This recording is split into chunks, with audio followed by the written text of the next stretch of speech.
Alright, so today we're going to learn about compound interest. So compound interest basically means that the interest is not only earned on the original amount, but it is also the interest that has already been added. Okay, by that what I mean is that, for example, if you have invested $1,000 at a 6% interest compounded annually. Okay, so year one you have 1,000. Okay, so year zero you have 1,000. So year one, what's going to happen is that whatever you earned, okay, 1,000, you're gonna have to add into it. Okay, so this is basically what means by compound interest. So like I was saying, that it is the interest that has been added. Okay, so like I was saying, that the interest earned on the original amount. Okay, so that's why we have to add this 1,000 as well. So then we're gonna have to add whatever was earned in the first year, like 0th year. Okay, so here then you because it is compounded at 6% interest, so then I have to do 0.6 and then multiply by 1,000. But if you go ahead and factor it, so this basically is same as doing this. Okay, because if you go ahead and factor this, so then year one it's gonna give you this amount, and then year two it becomes this.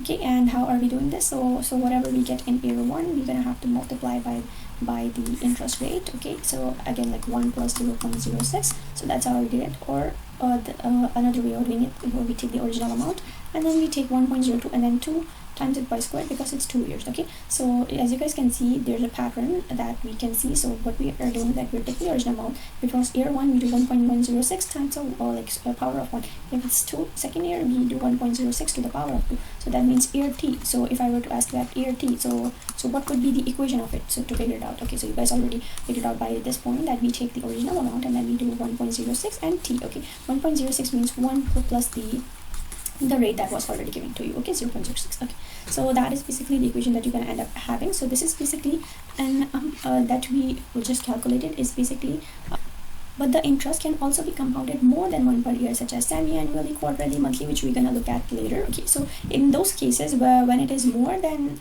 once a year, like n times a year, then we're gonna have to replace our r with r over n, and then we're gonna have to multiply with the t as well, right? The n. So this is basically what it changes, if it's like compounded annually or like n times a year.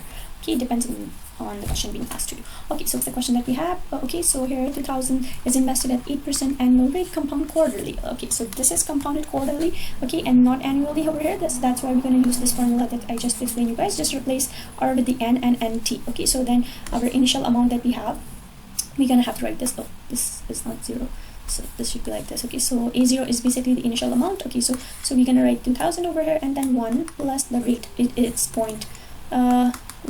Okay, 8%, and then here it's compounded quarterly. Quarterly means 4 times a year. And quarterly, okay, so that means we have to use 4 for our n. Okay, so then 4 times 5, so t is 5 for 5 years we're trying to figure out. So then you just have to multiply it. Okay, so then whatever you get like inside this is basically your interest per quarter, and here is basically the number of payments period. Okay, so here like 20, so it's basically going to be the number of payment periods, and here it's going to be the interest per quarter, and this is going to give you the sum. To this question over here, how long will the value of the investment double? So since we know it's going to get doubled, so the original amount we know it's 2,000, so 4,000 is when it's going to get doubled. Okay, so we are trying to isolate t, so that means we're going to have to divide this by this, which is going to give us 2 on this side over here. So we get 2 on this side over here, and our equation becomes this. Now if we're trying to isolate our t, how do we isolate t? Well, we basically ln both sides. So we're just gonna ln both sides, ln this, which is basically gonna give you this thing over here, and then ln of this. So you see, if you have like ln of this, and then you have a power of this, so you can always move the power down. So then I move the power down for t, so now you can go ahead and isolate your t. So you're gonna divide by 4t, and then ln of this one, and then this is gonna give you your t as approximately 9 years. So this investment that you did of 2,000 is basically gonna double in 9 years. Okay, so yeah, so let's move on. And not only be annual compounding, we can have like different compounding. So this is what I have an example to show you guys, like how much is in. So like how much is an investment of 1,000 worth after 3 years if the annual rate is 6% and the interest is compounded. Okay, so we have a0, our initial amount invested as 1,000, t equals to 3 years. We're trying to figure out in the value in 3 years, and the rate is basically 0.66%. Okay, so annually means simply we're gonna choose our n equals to 1 for the formula. A0 1 plus r over n times t. Okay, so we have our 1 for this formula, and if we do semi-annually means n is just gonna be 2 over here, and then you're gonna solve your equation like this, and then try to figure out the amount. Okay, so then quarterly means n equals to 4, monthly n equals to 12, daily n equals to 365. Okay, so this is what you basically have to do. So there's like different compounding, not only annually. Okay, so This is what you have to know. And next, if I ask you continuously, okay, so what about continuously? So continuously means limit as x approaches infinity. That means, okay, so that means what n approaches, not x. Okay, so limit as n approaches infinity of this formula right over here. So if you go ahead and try to figure this out, this is basically going to give you a0 r to the power of t, because like I was explaining in my previous videos, that the derivative of e to the x is basically going to give you e to the x. So that's why we're going to get this over here. So here, this is basically a0 is basically the initial amount over here, and the rest of the values is basically the same as the previous formula. So the exponential growth rate, so you're just gonna get like e to the power of rt. So like, because I asked you in here for the continuous compounding, so you're just gonna end up using this formula right over here every time they're gonna ask you for continuous compounding, because we just took the derivative of this expression. So the derivative of this expression is basically gonna give you this right over here, okay?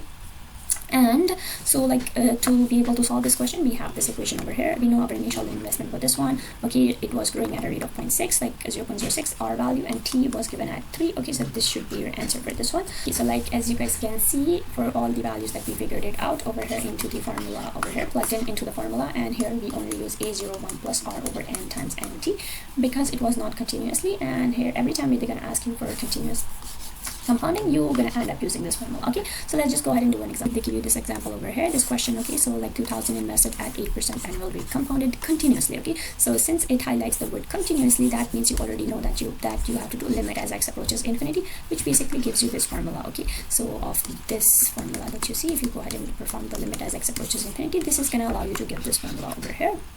Okay, and here you already know that you're going to be using this formula because they ask you for it continuously. So that means how much is the investment mode in 5 years. So you're just going to apply this formula. Our initial amount 2000, that was already given to you in the question.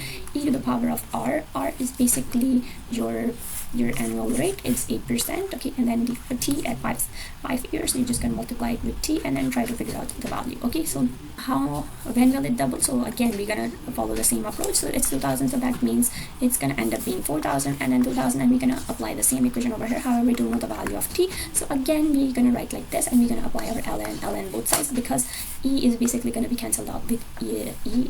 Okay, ln is going to cancel out with e, that is 1. Okay, ln of e basically gives you 1, so that means on this side you're left with 0.8t, and ln t, just isolate your t and figure out your t value, is basically going to give you 8.6 years.